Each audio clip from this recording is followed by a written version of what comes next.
नमस्कार, मैं हूं सौरभ शर्मा। क्या देश में 200 दिन बाद नहीं 100 दिन बाद ही चुनाव होने वाले हैं? क्या अगले साल अप्रैल मई में नहीं इसी साल चुनाव हो जाएंगे? जल्दी चुनाव के कुछ साफ संकेत मिले हैं। आज दोपहर में अचानक मोदी सरकार की तरफ से संसदीय कार्य मंत्री ने बताया कि संसद का एक विशेष सत्र बुलाया जा रहा है। तारीख बताई गई 18 सितंबर से 22 सितंबर, यानी 5 दिन का एक स्पेशल सेशन रखा गया। इस बार यह विशेष सत्र नई संसद में बुलाया गया है। इसके बाद सबसे बड़ी खबर आई। सरकार के टॉप सोर्सेज ने बताया कि देश में जल्द चुनाव भी हो सकते हैं। मुंबई में मोदी विरोधी इंडिया अलायंस की मीटिंग हो रही है। इस मीटिंग में 26 पार्टियों के नेता मिल रहे हैं, लेकिन अब चर्चा बदल चुकी है। अगले 2 दिन मोदी विरोधी मोर्चा अब यह चर्चा करेगा कि क्या 3 महीने बाद ही देश में चुनाव हो जाएंगे। दिल्ली से लेकर मुंबई तक क्या खबर है, सारी एक्सक्लूसिव जानकारी यहां है। 24 के लिए 2 चॉइस है। वोटर्स को इन 2 पोस्टर्स में से किसी एक को चुनना है। पॉपुलैरिटी का आंकड़ा देखें, नेशनल इंटरनेशनल रैंकिंग देखें तो एक तरफ हैं सियासत के सुपरस्टार नरेंद्र मोदी और दूसरी तरफ हैं मोदी को हराने का ख्वाब देखने वाले 26 से ज्यादा विरोधी। इस वक्त भी लोकप्रियता के पैमाने पर पूरी दुनिया में नंबर 1 है मोदी। 76% है मोदी की ताजा अप्रूवल रेटिंग। सीटों के अंकगणित में भी नंबर 1 है मोदी। एनडीए के पास इस वक्त 341 का मैजिक फिगर है। इंडिया अलायंस इकट्ठा होकर भी 158 पर ही अटका है। एनडीए की तुलना में आधा भी नहीं है। यानी सुपरस्टार मोदी के सामने मल्टी स्टार कास्ट वाली टोली तो है, लेकिन क्या वोटर उनकी झोली में है? 24 में पीएम के लिए एक वैकेंसी है, एक ही कुर्सी है, एक ही पद है, लेकिन मल्टी स्टारर अलायंस में दर्जन भर से ज्यादा कैंडिडेट्स भरे पड़े हैं।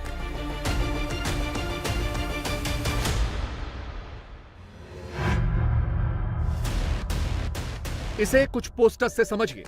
जेडीयू कहती है देश मांगे नीतीश। पीछे वाले पोस्टर में कांग्रेस कहती है राहुल ही ठीक। आम आदमी पार्टी कहती है 24 के लिए केजरीवाल सबसे दमदार। ममता की पार्टी कहती है दीदी में है धार।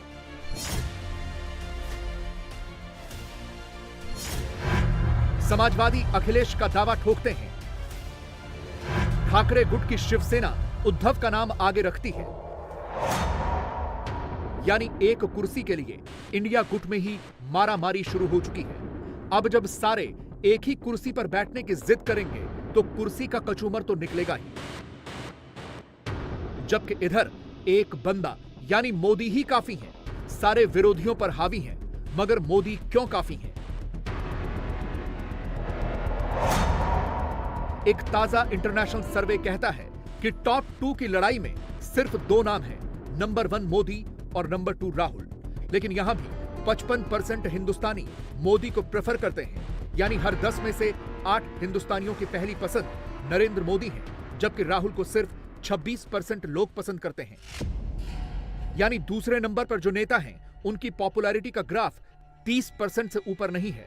ये सिर्फ मोदी के खिलाफ शोर मचाना जानते हैं, माहौल बनाना जानते हैं। राहुल मुंबई पहुंचते हैं तो शोर मचता है, राहुल आया, राहुल आया। ये वही राहुल हैं जिन्होंने 2019 के चुनावी कैंपेन में 150 रैलियां की, 10 प्रेस कॉन्फ्रेंस और कई रोड शोज किए, लेकिन बावजूद इसके कांग्रेस को सिर्फ 50 सीटों से थोड़े से ऊपर लेकर जा पाए। अखिलेश आए तो हल्ला मच गया। देखो 24 का सबसे बड़ा दावेदार आ गया। ट्विटर पर माहौल बन गया। अखिलेश की फोटो ट्रेंड कराई जाने लगी।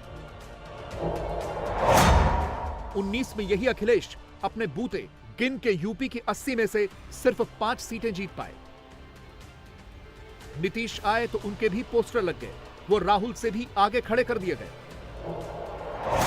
ये वही नीतीश है जो 19 में एनडीए के साथ थे और तब मोदी मैजिक की वजह से ही जेडीयू को 16 सीटें मिली। लेकिन अब ये इंडिया गुट में रहकर क्या इतनी भी सीटें जीत पाएंगे, कहना मुश्किल है। यही हाल उद्धव ठाकरे का भी है। फिलहाल तो वो भी महाराष्ट्र तक ही सीमित है। यानी सामने वाली सीट पर 300 प्लस के साथ मोदी बैठे हैं, जबकि विरोधी 158 पर ही अटके हैं और पीएम की एक कुर्सी के लिए मारामारी डटके है। 24 में मोदी को हराकर कुर्सी पर कौन बैठेगा, फिलहाल तो इसी पर हो रहा है इंडिया गुट में घमासान। हां, एक चीज जिस पर सारे एकजुट हैं, वो है मोदी को टारगेट करने वाला प्लान। और सब कुछ ठीक होगा और हम लोग जिस मिशन के लिए निकले हैं, भाजपा को हटाने के लिए नरेंद्र मोदी को, उस मिशन में हम सब सफल होंगे और कल सारी बातें, हर बात पर हम लोग चर्चा करेंगे। हमारी लड़ाई तानाशाही के खिलाफ है, हमारी लड़ाई जो संविधान बदलना चाहते हैं देश के, उसके खिलाफ है। लोग साथ में आ रहे हैं, लोग इकट्ठा आ रहे हैं और देश में बदलाव होगा, ये हमें पूरी तरह से यकीन है। राहुल गांधी इस देश के अनडिस्प्यूटेड नेता हैं। लोगों ने उनको अपना नेता माना है और हम सब चाहते हैं कि राहुल गांधी जिस तरह से पूरे देश में एक माहौल बनाने जा रहे हैं, जो लोग सत्ता में बैठे हैं वो इंडिया की मूल आत्मा को नष्ट कर रहे हैं, हिंदुस्तान को बर्बाद कर रहे हैं। और मिलजुल के काम करेंगे और 24 में इनको सत्ता से बेदखल कर देंगे। ये देश बहुत चोट खा चुका है, इसको हीलिंग की ज़रूरत है। ये सिर्फ पॉलिटिकल चुनाव लड़ने का अलायंस नहीं है, देश के नवनिर्माण का भी अलायंस है, जिसमें कि एक अधिनायकवादी सत्ता को आईना दिखाने का भी काम होगा। ऐसा लग रहा है जैसे विरोधी खेमे में मोदी के खिलाफ मुद्दों का अकाल पड़ गया है।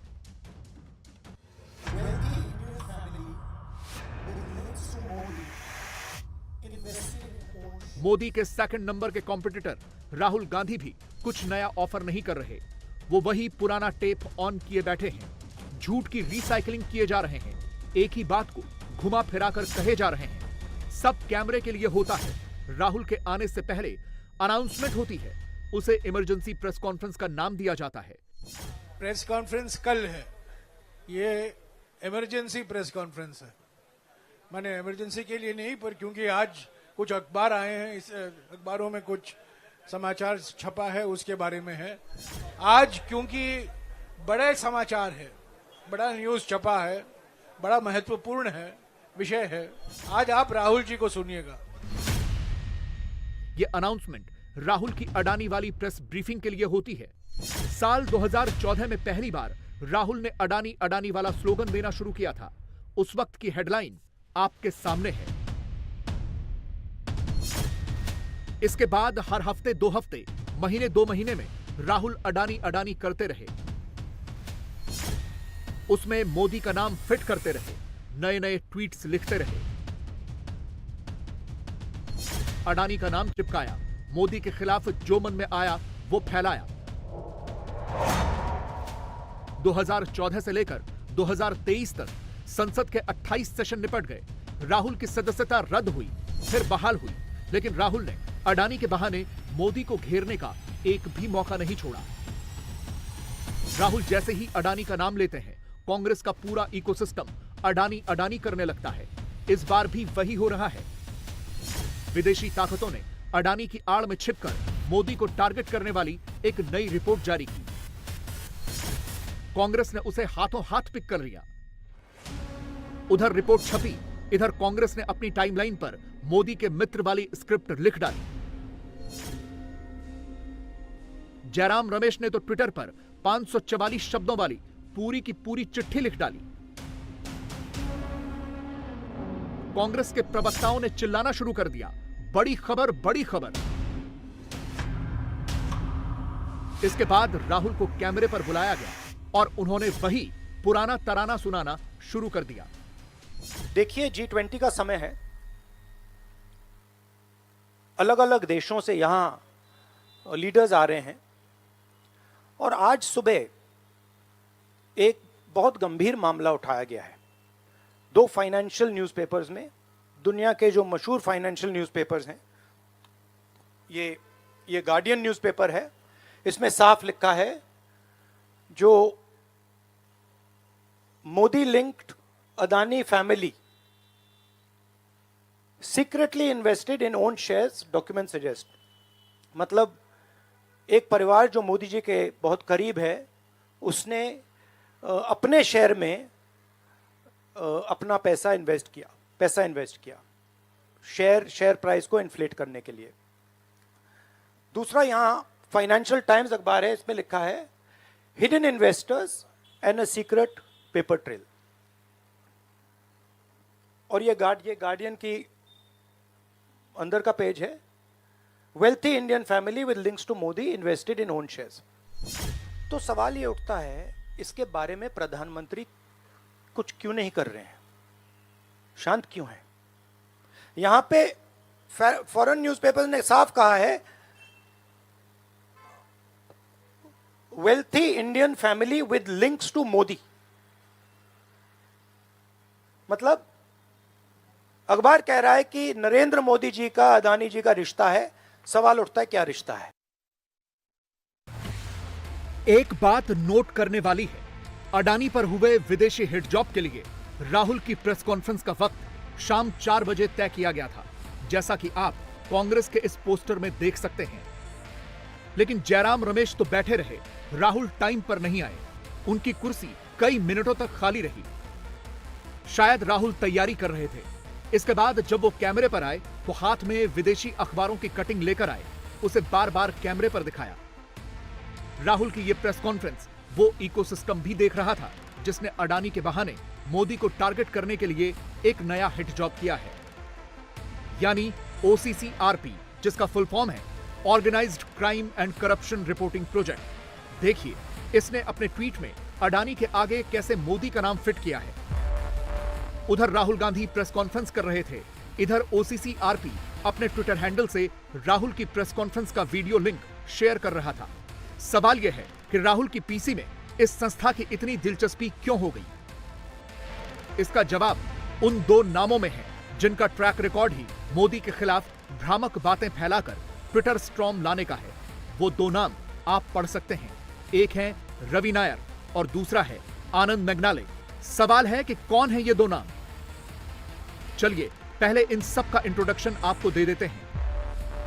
OCCRP यानी organised crime and corruption reporting project investigating journalist का एक ग्लोबल नेटवर्क है और इस संस्था को वही जॉर्ज सोरोस फंड करता है जो विदेश में बैठकर मोदी को हटाने की साजिशें रचता है। अडानी मामले पर OCCRP ने जो ताजा रिपोर्ट बनाई है उसे बनाने वालों में एक नाम है रवि नायर। यह शख्स जॉर्ज सोरोस के फंड किए गए संस्थाओं के लिए काम करता है। उन्हीं में से एक है अडानी वॉच नाम की संस्था। सबूत देखिए, हिंडनबर्ग की पहली रिपोर्ट आने के बाद रवि नायर ने जो ट्वीट किया उसे स्टॉप अडानी नाम की संस्था ने रीट्वीट किया। इसने अडानी के खिलाफ जो प्रोपेगेंडा आर्टिकल्स लिखे वो अडानी वॉच नाम की संस्था के बेसलेस दावों के आधार पर ही लिखे।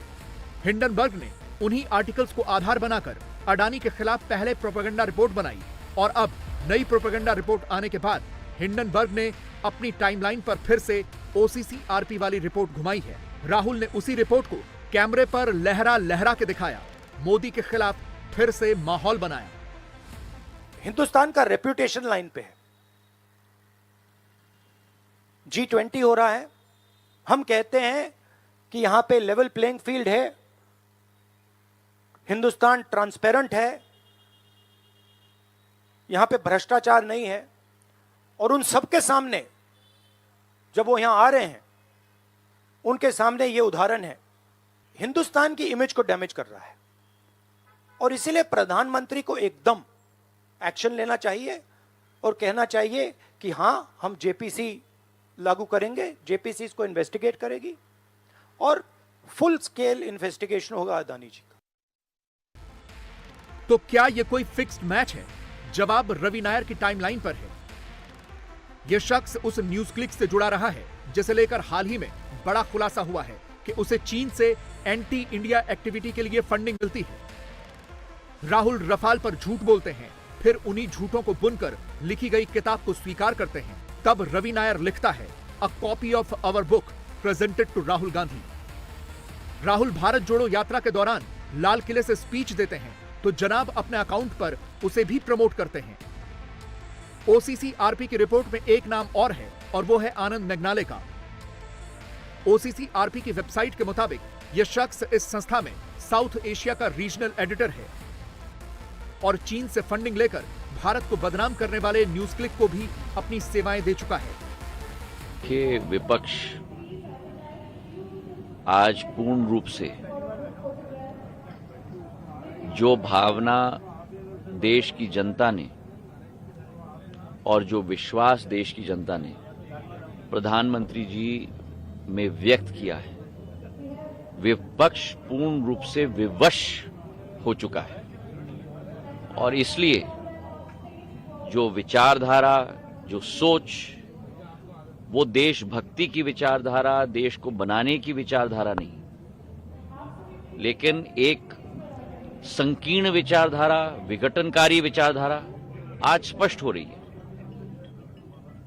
कई मुद्दे ऐसे हैं जिनकी जड़ में आप जाओ तो उनकी शुरुआत कांग्रेस के शासनकाल के समय से ही हुई है। मैं आज अखबार में पढ़ रहा था कि एक एक नेता चीन के नक्शे की बात कर रहा है। 45,000 स्क्वायर किलोमीटर की जमीन, भारत माता की जमीन, हिंदी चीन भाई भाई के नारे के आधार पर भी कौन सी सरकार ने पूर्ण रूप से गवाई थी? आज देश की जनता इसका जवाब चाहती है। प्रधानमंत्री जी ने जिस तरीके से देश की एकता और अखंडता को बनाए रखी है, आज केवल देश नहीं लेकिन विश्व के एक एक नेता उनकी प्रशंसा करते हैं। ये सारे किरदार किसान आंदोलन और सीएए के दौरान सुपर एक्टिव थे और अब यही लोग विदेशी ताकतों के साथ मिलकर अडानी मामले पर अपने मन मुताबिक फर्जी कहानियां बुन रहे हैं।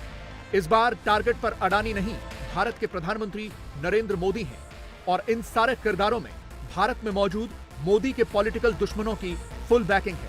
कभी तो उधर भ्रमित करने वाली रिपोर्ट आती है और इधर कांग्रेस की टाइमलाइन पर पोस्टर छप जाते हैं। राहुल प्रेस कॉन्फ्रेंस में अखबार का पन्ना दिखाते हैं और कांग्रेस के हैंडल्स उसमें अडानी वाली फोटो फिट करके घुमाते हैं। देन वर्सेस नाउ वाला माहौल बनाते हैं। मैंने अपने भाषण में कहा था प्रधानमंत्री फॉरेन टूर पे जाते हैं, अडानी जी उनके साथ जाते थे, उसके एकदम बाद उनको अडानी जी को बड़े बड़े कॉन्ट्रैक्ट्स मिल जाते हैं। तो सवाल लेवल प्लेइंग फील्ड का है। सिर्फ एक व्यक्ति को प्रधानमंत्री इस प्रकार से क्यों प्रोटेक्ट कर रहे हैं और एक व्यक्ति हिंदुस्तान के सब एसेट खरीद रहा है और क्लियरली उस व्यक्ति ने कुछ गलत तो किया है। मैं दोहरा रहा हूं कि यह हिंदुस्तान के रेपुटेशन का मामला है। ठीक है, हमारे सामने G20 है, यहां पे दुनिया के लीडर्स आ रहे हैं और यहां पे प्रधानमंत्री पे डायरेक्टली सवाल उठाया गया है। And prime minister should come clean. Prime minister should say yes, I announce JPC, I announce N investigation into mister Adani, I announce N investigation into this, क्या नाम है उसका चाइनीज वाले का, चैंग चुंग लिंग। I announce an investigation into this Chang Chung Ling man and also into this Nasser Ali Shaban Ali man. पहले Rafale, फिर China और अब अडानी, इन तीनों ही सब्जेक्ट्स पर राहुल के पास वही पुरानी घिसी पिटी स्क्रिप्ट है। उसमें कुछ भी नया नहीं है, बस मोदी के पीछे लगना है, हर रोज नया नैरेटिव बनाना है। इंडिया की मीटिंग होती है तो वहां भी राहुल अडानी पर अटक जाते हैं। पब्लिक जानना कुछ और चाहती है, राहुल बोलते कुछ और ही हैं। और राहुल जो कहते हैं, इंडिया अलायंस वाले उसी लाइन लेंथ पर चलने लगते हैं। हर कोई एक ही टेप रिकॉर्डर ऑन करके बैठ जाता है, अडानी अडानी ही करने लगता है। अडानी के ऊपर जो आरोप लेकर लगाया है वो बहुत गंभीर है। सेबी सुप्रीम कोर्ट में झूठ बोल रही है, ये बहुत ही गंभीर बात है। सारे तथ्य और प्रमाण अगर कुछ खोजी पत्रकार खोज सकते हैं, वो जानकारी ला सकते हैं, तो सेबी क्या कर रही है, ईडी क्या कर रही है? मनी लॉन्ड्रिंग का मामला है। कौन सा पर्चा कब लेकर आना है, कैमरे पर क्या दिखाना है, सब पहले से तय स्क्रिप्ट का हिस्सा होता है। ऐसे ही पर्चों को लेकर मोदी भी कह चुके हैं कि देश में जब भी कोई बड़ा इवेंट होने वाला होता है, विरोधी नई नई मनोहर कहानियां सुनाने लगते हैं। विदेशी अखबार विदेशी एजेंसियों की रिपोर्ट्स घुमाने लगते हैं, लोगों को गुमराह करने लगते हैं। हमने कभी नकारात्मक राजनीति का रास्ता नहीं चुना। हमने लोकतंत्र को मजबूत करने के लिए अपना हर दायित्व निभाया। हमने विपक्ष में रहकर सरकारों का विरोध किया, उनके घोटालों को सामने लाए, लेकिन कभी जनादेश का अपमान नहीं किया। हमने सरकारों का विरोध करने के लिए कभी भी विदेशी मदद नहीं मांगी। हम विपक्ष में रहे, लेकिन हमने देश के विकास में न रोड़े अटकाए और ना ही रुकावट बने। इंडिया अलायंस वालों से यही गलती हो जाती है, वो मोदी के माइंड को समझ ही नहीं पाते। अब देखिए, गुरुवार को मुंबई में हर कोई अडानी अडानी कर रहा था और शाम होते होते मोदी सरकार ने एक नया टास्क उन्हें सौंप दिया। 18 से 22 सितंबर तक संसद का स्पेशल सेशन बुला लिया।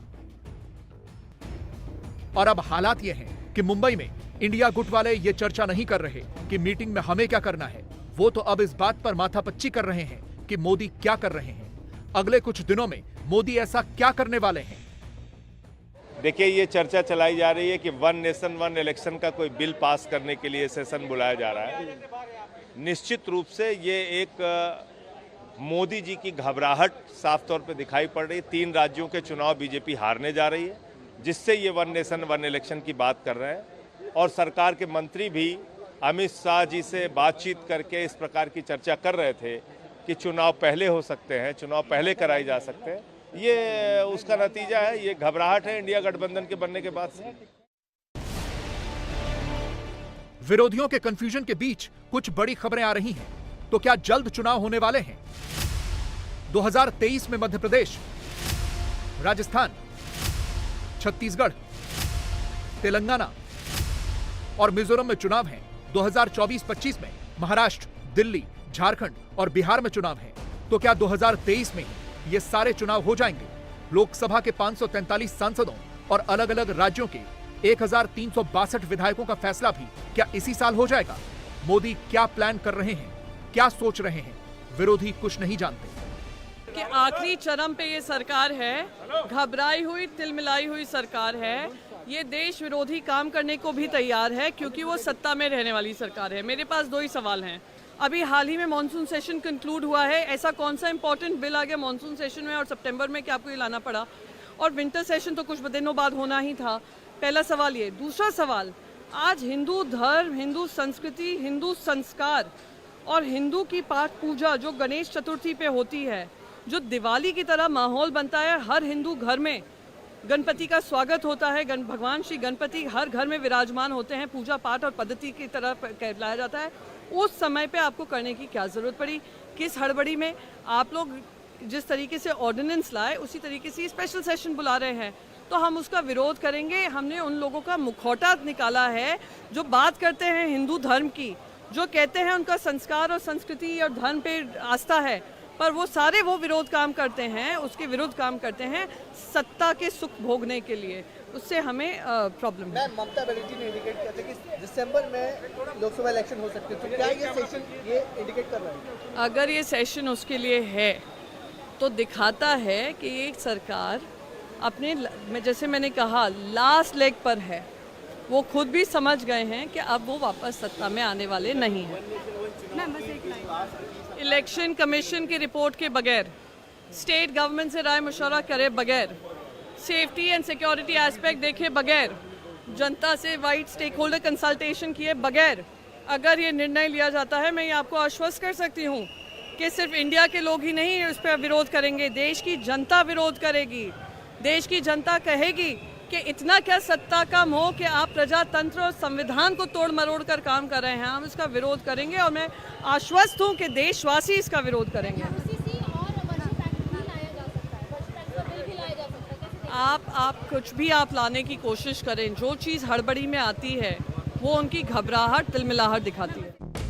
लेकिन मोदी अच्छी तरह से जानते हैं यही समय है, सही समय है। तो क्या अब वन नेशन वन इलेक्शन का काउंटडाउन शुरू हो चुका है। जवाब कुछ दिनों में मिलने ही वाला है। कल से सितंबर शुरू होगा और जिसे इस साल का सबसे ज्यादा इंपॉर्टेंट महीना कहा जा रहा है वो महीना शुरू होगा, क्योंकि ये सितंबर महीना सिर्फ और सिर्फ बड़ी खबरों का महीना है। सितंबर में दुनिया के बड़े बड़े लीडर्स भारत आने वाले हैं। प्रधानमंत्री नरेंद्र मोदी एक बड़ी स्कीम लाने वाले हैं और सितंबर महीने में ही नए इलेक्शन पर फैसला भी होने वाला है। लेकिन सबसे पहले होगी G20 के लीडर्स का समिट, जिसके लिए दिल्ली में क्या तैयारियां हैं, सुरक्षा कितनी कड़ी कर दी गई है, दिल्ली में लॉकडाउन जैसे हालात क्यों हो गए हैं, 5 स्टार होटल्स के ऊपर हेलीकॉप्टर क्यों मंडरा रहे हैं, देखिए पूरी रिपोर्ट।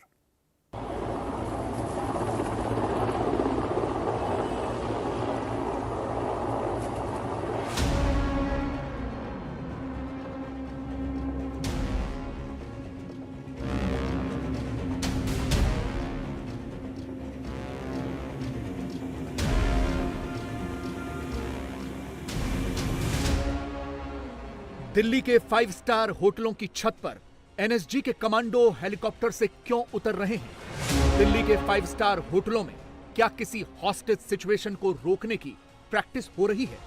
दिल्ली की सड़कों पर एनएसजी के ब्लैक कमांडो क्यों तैनात हो गए हैं? यह कोई खतरा नहीं बल्कि सुरक्षा है, क्योंकि ठीक 7 दिनों के बाद दिल्ली में दुनिया के सबसे बड़े नेता आने वाले हैं। G20 का शिखर सम्मेलन शुरू होने वाला है।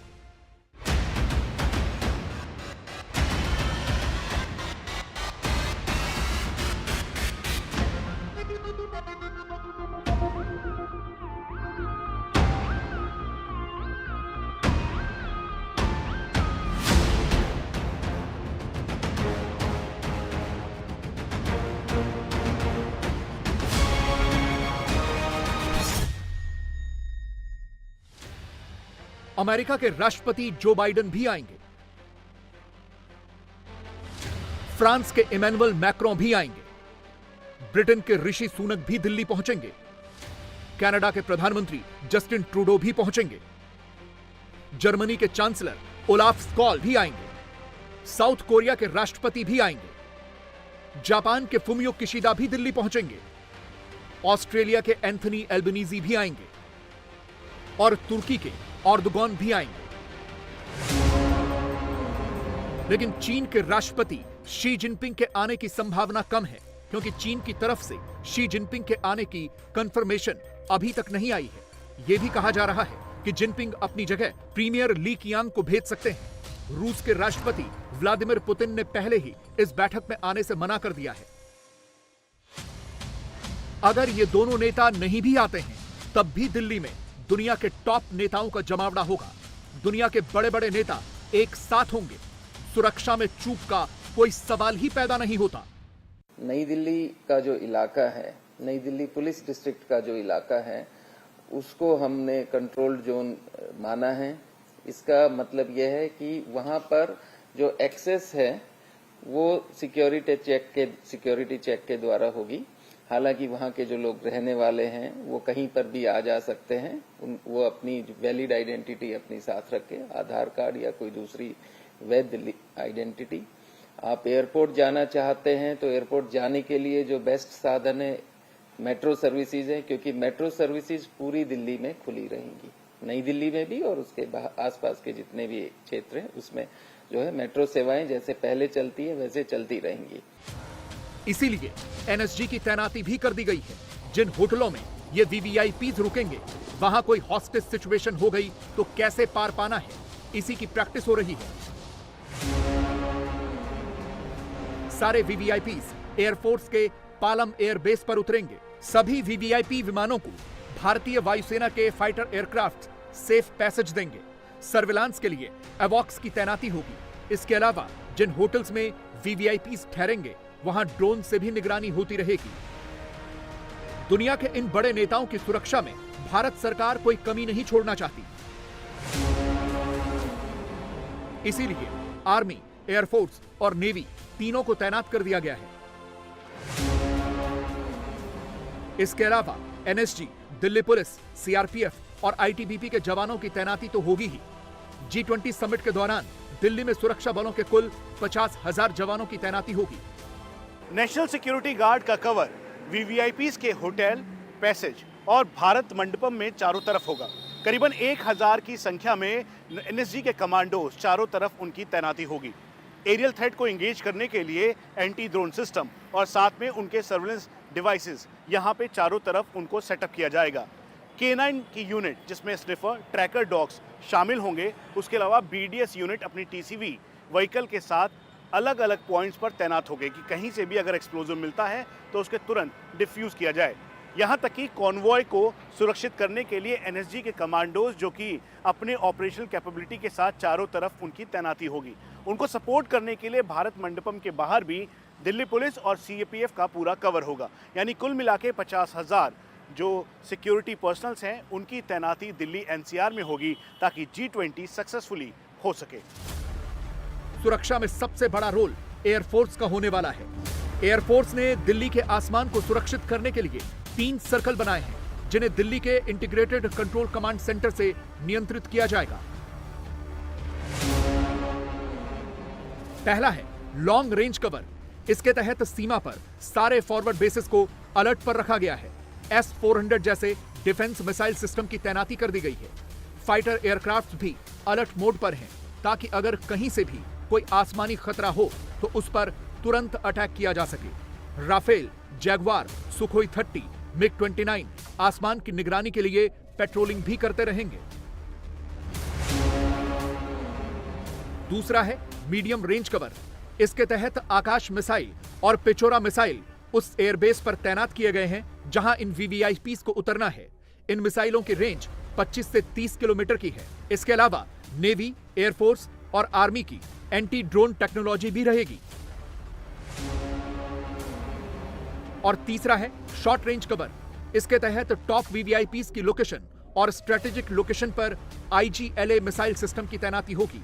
इंटीग्रेटेड कमांड सेंटर 24/7 सेंसर्स की मॉनिटरिंग करता रहेगा और सारे फॉरवर्ड एयर बेसेस को लाइव फीड भेजता रहेगा। हर VVIP के आउटर कॉर्डन में आसमानी सुरक्षा के लिए रडार भी रहेंगे। हम पालम टेक्निकल एयर बेस पर हैं। यहीं पर सभी राष्ट्राध्यक्ष आएंगे और यहां से अपने अपने होटलों की तरफ जाएंगे। खासतौर पर इस बात का ध्यान रखा गया है कि पालम टेक्निकल एयरबेस के आसपास पूरी सिक्योरिटी रहे। एयर डिफेंस मैकेनिज्म के तौर पर Akash surface to air missile, Pechora missile जिसकी रेंज करीबन 20 से 30 किलोमीटर इफेक्टिव है। उसके अलावा ये पूरा 3 किलोमीटर का एरिया नो ड्रोन जोन होगा। अगर कोई भी एरियल थ्रेट दिखता है तो उसे एंटी ड्रोन टेक्नोलॉजी के जरिए पूरी तरह से ध्वस्त करने की काबिलियत के साथ भारतीय वायुसेना ने एक चक्रव्यूह तैयार किया है। हम आपको ये भी बता दें कि एयर डिफेंस के साथ साथ बाहरी सुरक्षा CAPF के पास होगी और इसीलिए पैरामिलिट्री फोर्सेस में CRPF और NSG की तैनाती यहां पर चारों तरफ होगी और इस पूरे रूट को सिक्योर किया जाएगा। सिर्फ एयरफोर्स ही नहीं बल्कि आर्मी के जवानों की भी तैनाती की जाएगी। भारतीय सेना की 3 ब्रिगेड के 6000 जवान G20 के लिए दिल्ली NCR में तैनात रहेंगे। बम निरोधक दस्ता हर महत्वपूर्ण लोकेशन, प्रगति मैदान और होटलों में मौजूद रहेगा। सूंघकर विस्फोटक पता लगाने वाले खोजी कुत्तों के दस्तों की भी 20 लोकेशन पर तैनाती होगी। 3 से 5 वाहनों में एंटी ड्रोन सिस्टम की भी डिप्लॉयमेंट होगी। इसके अलावा इंडियन आर्मी की मोबाइल मेडिकल टीम और मेडिकल क्विक रिएक्शन टीम की भी तैनाती रहेगी। आर्मी और एयरफोर्स के अलावा G20 की सुरक्षा के लिए नेवी भी तैनात की गई है। प्रगति मैदान और VVIPs के होटल पर भारतीय नेवी का एंटी ड्रोन सिस्टम तैनात रहेगा। लेकिन सबसे ज्यादा तगड़ी सुरक्षा होगी अमेरिका के राष्ट्रपति जो बाइडेन की। अमेरिका के राष्ट्रपति दुनिया में जहां भी जाते हैं उनकी अपनी सुरक्षा होती है। राष्ट्रपति के पहुंचने से पहले ही उनके सुरक्षाकर्मी उनकी तमाम गाड़ियों के साथ पहुंच जाते हैं। अमेरिकी सीक्रेट सर्विस का दस्ता G20 की बैठक शुरू होने से 3 दिन पहले ही दिल्ली पहुंच रहा है। यह दस्ता बाइडेन के होटल से प्रगति मैदान तक सुरक्षा के पुख्ता इंतजाम देखेगा। अमेरिका के राष्ट्रपति इसी एयरफोर्स 1 प्लेन से चलते हैं, जो दुनिया का सबसे ज्यादा सुरक्षित हवाई जहाज माना जाता है। यह कहा जाता है कि इस प्लेन में सब कुछ होता है। कैसे? एक नजर डालिए। एयरफोर्स वन में सबसे आगे का हिस्सा प्रेसिडेंट प्राइवेट कॉर्नर होता है, जिसमें बेड, सोफा, ड्रेसिंग रूम और बाथरूम होता है। इसमें छोटा सा जिम भी होता है। उसके पीछे दूसरा कंपार्टमेंट प्रेसिडेंट ऑफिस होता है। ऑफिस के पीछे एक मेडिकल रूम होता है, जिसमें सारी मेडिकल सप्लाईज होती हैं। इमरजेंसी और फर्स्ट एड के लिए इसे ऑपरेशन थिएटर भी बनाया जा सकता है। उसके बाद होता है किचन, जिसमें 3 लोगों का स्टाफ होता है, जिसमें एक शेफ होता है। किचन के पीछे सीनियर स्टाफ के लिए एक कमरा होता है। इसी में कॉन्फ्रेंस रूम भी होता है, जिसे राष्ट्रपति और उनके मेहमानों के लिए डाइनिंग रूम की तरह भी यूज किया जाता है। कॉन्फ्रेंस रूम के पीछे राष्ट्रपति ऑफिस का स्टाफ रहता है और प्लेन के आखिर में कुछ सीटें होती हैं, जैसे कि बाकी कमर्शियल एयरक्राफ्ट में होती हैं। यहाँ पत्रकार और कुछ गेस्ट बैठ सकते हैं। G20 की मीटिंग के लिए US president Joe Biden Delhi के इसी पालम टेक्निकल एयरबेस पर लैंड करेंगे।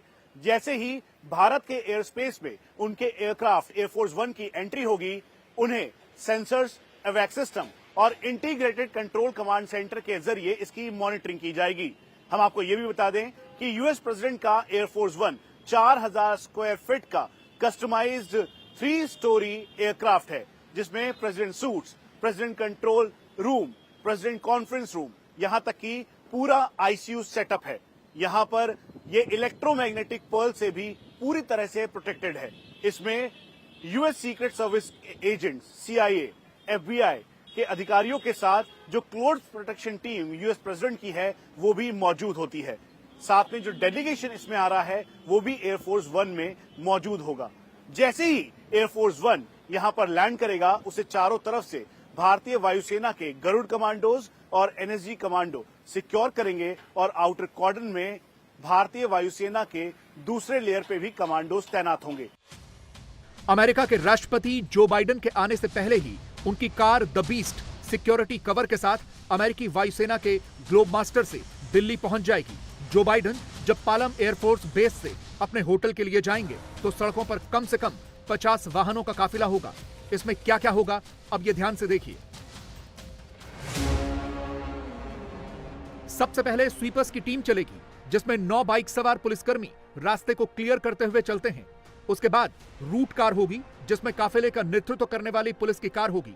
इसके बाद लीड कार होगी, जिसमें बाइडेन की कार से आगे चलने वाले सुरक्षा कर्मी होंगे।